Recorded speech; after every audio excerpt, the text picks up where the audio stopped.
The locations represented on the 13 screens of a free and anonymous monument include an oil rig, a microchip factory, a ruined space-age-style restaurant, and a car park.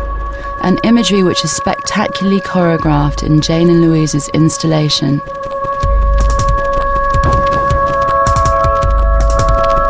Instead of using the existing space and using the existing architecture of the museum space, so it's not projected on the wall, in a way it's kind of made it sort of somehow more of a sculptural experience.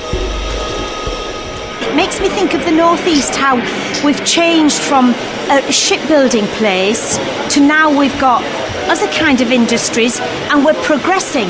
And the Northeastern people, you know, are never down.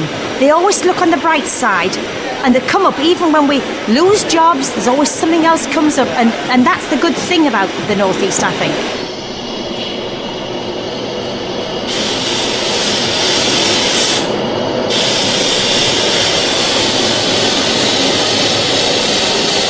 Well, I'm really impressed. I've seen their work before, and it's always involved kind of several viewpoints, but maybe like 3 viewpoints. And what I find intriguing about this is that there's so many different kind of views of a similar scene. And I've been thinking about that and thinking, is it because they're twins or something, that they always kind of come at things from 2 perspectives? That just impresses me.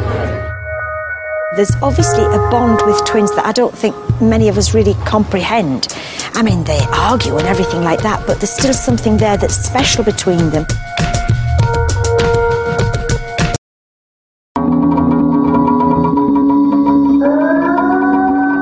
Probably actually the fact that, yes, our father is a naval architect did definitely sort of have an impact on us, because I remember growing up with a lot of his drawings being around and his work being around when we were kids.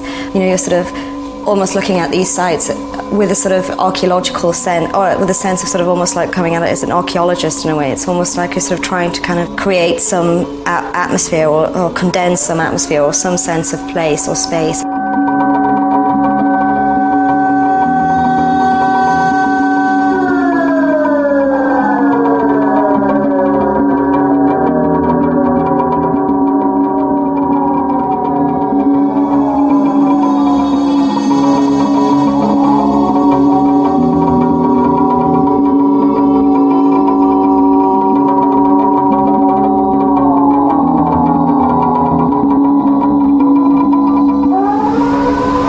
Unlike the majority of people, they do come from a special background with being twins, and to a large extent where we require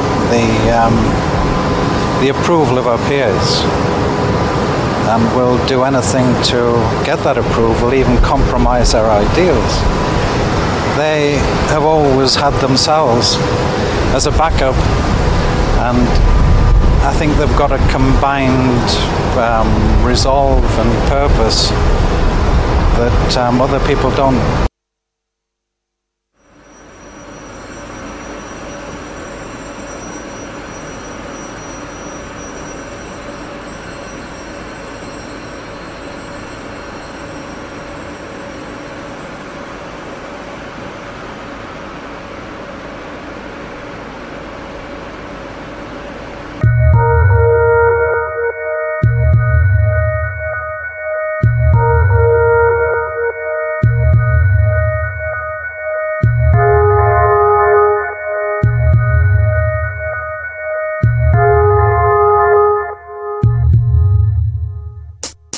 Jane and Louise won the prestigious DAAD scholarship in 1996. This provided them with a flat and a bursary to spend a year working in absolute freedom in the German capital, Berlin.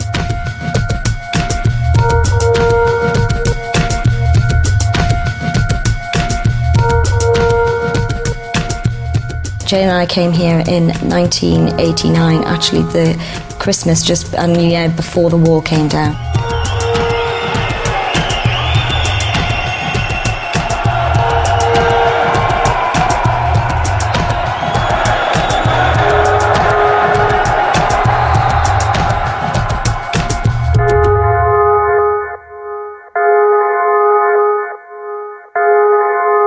When we were in Berlin, we came at a period when the city was still pretty much divided. There was still a feeling that, you know, there was the eastern half and the western half, because they hadn't kind of made the connections and rebuilt and redeveloped as much as they have now.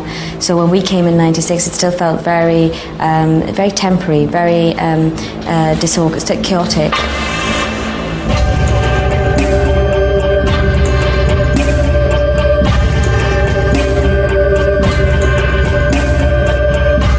When we first came to Berlin, we were just very, very aware of the sense of this very recent history, of course, of DDR period, but also very aware of just sort of the architecture and that kind of transformation that you're sort of seeing from the west to the east.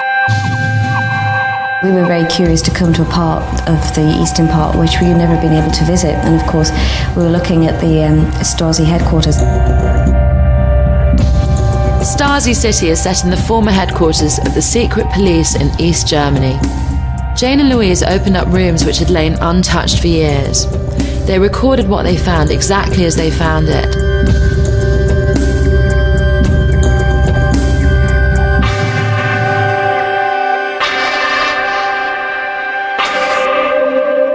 The building that we're sitting in is actually part of an area that was called, was nicknamed Stasi City by a press, the journalists who came to visit this place when it was first opened after the wall came down, because actually it had several buildings around which were the phone tapping, it even had a hotel, and then we're sitting inside this area which was the prison. So it was actually a prison for political prisoners.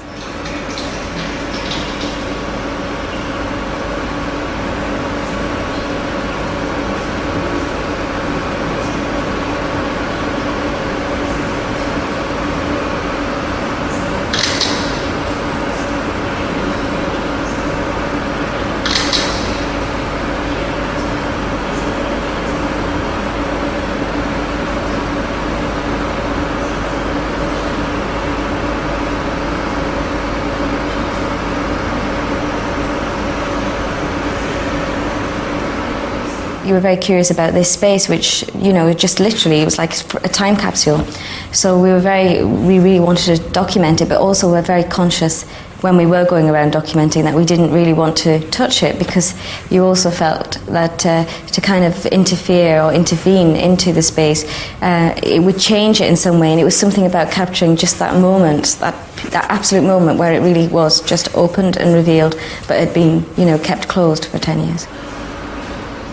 It was very much about walking and looking, all of those ways that you examine things, you look at things, and so in a way that reflected very much how the camera was positioned and what the camera did.